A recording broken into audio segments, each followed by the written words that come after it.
നന്നായി പഴുത്ത നോനിപ്പഴമാണ്. അതിൻ്റെ സ്മെല്ലും ടേസ്റ്റും കാരണം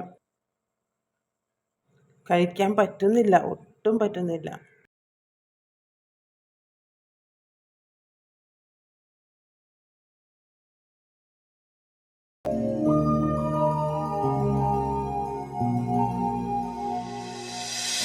ഹായ് ഫ്രണ്ട്സ്, അന്നി സ്റ്റൈൽസിൻ്റെ പുതിയൊരു വീഡിയോയിലേക്ക് എല്ലാ കൂട്ടുകാർക്കും സ്വാഗതം.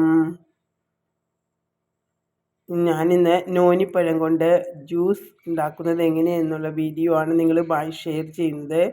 ഞാനിപ്പോൾ ഡ്യൂട്ടി സംബന്ധമായിട്ട് ഞാൻ കടപ്പുറത്ത് പോയപ്പോഴാണ് നോനിപ്പഴത്തിൻ്റെ മരം കാണുകയും അത് പറിച്ചെടുക്കുകയൊക്കെ ചെയ്തത്. ഞാനും ഹസ്ബൻഡും കൂടി വിഷുവിൻ്റെ അന്ന് പോയിട്ടുണ്ടായിരുന്നു. അപ്പോൾ ഞങ്ങൾക്ക് നോനിപ്പഴത്തിൻ്റെ മരം ഞാൻ എല്ലാ ദിവസവും കാണാറുണ്ട്. അന്ന് ഞാൻ കുറച്ച് പഴങ്ങൾ നന്നായിട്ട് പാകമായത് പറിച്ചെടുത്തു. ഇതാണ് നോനിപ്പഴം. അത് വളരെയധികം ഔഷധ ഗുണമുള്ള ഒന്നാണെന്ന് ഞാൻ കണ്ടിട്ടുണ്ട്. അപ്പോൾ എനിക്കത് കഴിക്കണമെന്നും അതിൻ്റെ ഇത് ന്യൂട്രീഷൻ കമ്പനികളുണ്ടാക്കുന്ന ഗുളിക ഞാൻ കഴിക്കാറുണ്ട്. അതുകൊണ്ട് ഞാനിത് നേരിട്ട് കഴിക്കാമെന്ന് കരുതി അത് ഒരു മിക്സിയുടെ ജാറിലേക്കിട്ടു. അതിന് ശേഷം വെള്ളം ഒന്നും ഒഴിച്ചില്ല, കുറച്ച് നന്നായിട്ട് അരിഞ്ഞ് കിട്ടിയിട്ടുണ്ട്. ഈ ജ്യൂസ് നമ്മൾ ഒരുമിച്ച് കഴിക്കരുത്.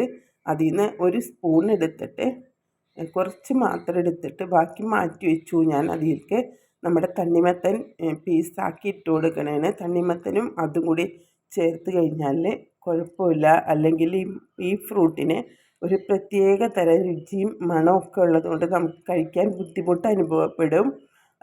അപ്പോൾ അവിടെ ഉള്ള ആളുകൾ പറയുന്നത് ഇത് ആരും അവർക്ക് കഴിക്കാൻ പറ്റണില്ല, ഭയങ്കര വൃത്തികെട്ട അതിന് സ്മെല്ലാണ് എന്നൊക്കെയാണ്. പക്ഷേ ഞാനിത് തണ്ണിമത്തനുമായിട്ട് ജ്യൂസ് അടിച്ചപ്പോൾ കണ്ടില്ലേ, നല്ല ജ്യൂസായിട്ട് കിട്ടി. ഫുള്ളായിട്ടും എടുത്തില്ല, ഒരു സ്പൂൺ മാത്രം എടുത്തിട്ട് തണ്ണിമത്തനും കൂട്ടി ജ്യൂസ് അടിച്ച് രാവിലെ വെറും വയറ്റിൽ ഞാൻ കഴിച്ചു. എനിക്ക് നല്ല വയറിനൊക്കെ നല്ല സുഖമുണ്ടായിരുന്നു. കൈവേദനയൊക്കെ ഉണ്ടായിരുന്നു, അതൊക്കെ മാറാൻ നല്ലതാണെന്ന് അറിഞ്ഞതുകൊണ്ടാണ്. സന്ധിവേദനകൾക്കൊക്കെ ഇത് നല്ലതാണ്. ക്യാൻസർ പോലുള്ള രോഗങ്ങൾ വരെ മാറുന്നതെന്നാണ് അവർ പറയുന്നത്, ആ നാട്ടിലുള്ള ആളുകൾ. അങ്ങനെ ഞാൻ ഇത് 5 ദിവസം കഴിച്ച് കഴിഞ്ഞിട്ട് പിന്നെ 5 ദിവസം നമ്മൾ കഴിക്കരുത്. പിന്നെ വീണ്ടും 5ാമത്തെ ദിവസം കഴിച്ചു തുടങ്ങാം. അങ്ങനെ നമ്മൾ കുറച്ച് നാൾ കഴിച്ച് കഴിഞ്ഞാൽ വളരെ നല്ലതാണ്. നമ്മുടെ ശരീരത്തിലുള്ള ടോക്സിനൊക്കെ നീക്കം ചെയ്യാനും അതുപോലെ നീർക്കെട്ടൊക്കെ മാറാനും ഒക്കെ നല്ലതാണ്. എനിക്ക് വളരെ ഇഷ്ടമായി.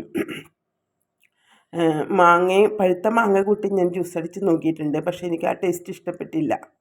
അപ്പോൾ ഈ വീഡിയോ ഇഷ്ടമായാൽ ലൈക്ക് ചെയ്യാൻ ഷെയർ ചെയ്യാൻ മറക്കരുത്. പിന്നെ സബ്സ്ക്രൈബ് ചെയ്യാത്ത കൂട്ടുകാർ സബ്സ്ക്രൈബ് ചെയ്യാൻ മറക്കരുത്. Thank you for watching.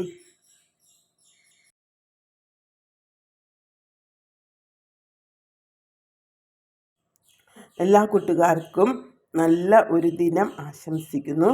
മറ്റൊരു വീഡിയോയുമായി വീണ്ടും കണ്ടുമുട്ടുന്നത് വരെ ബൈ.